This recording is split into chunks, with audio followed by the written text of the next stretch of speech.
Why Instagram post music is not available and how to fix it. First up, go to the App Store and search up Instagram, and the first thing that you're going to do is after the search results has loaded, which might take a few seconds, just click on it and see if there is an update option instead of open that you can see on the screen. If there is an update option, just click on update and let your app update to the latest version in order to make sure that the bugs are not available. If the problem is still persisting despite the fact that your app is updated to the latest version, what you can do is go to your home screen and then once delete the app and reinstall it. You can simply do this by long pressing on the app icon and then clicking on delete, which will delete the app. You can then reinstall the app by going to App Store and then searching up Instagram again.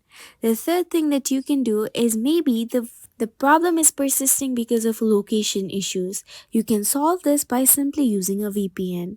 For this, just simply go to the App Store and search up VPN, which will show plenty of results on your screen as you can see on the video. You can download any of them, sign up and get a membership. After this, go to the settings app and here you can see an option called VPN. Make sure that the toggle button beside VPN is set to connected, and you can then simply use your secured internet connection through the VPN connection. After this, your Instagram post music will be able to work, and this is how you can easily solve the problem of Instagram post music not being available. We hope this tutorial helped you. Thank you for watching and do subscribe to our channel for more such useful videos.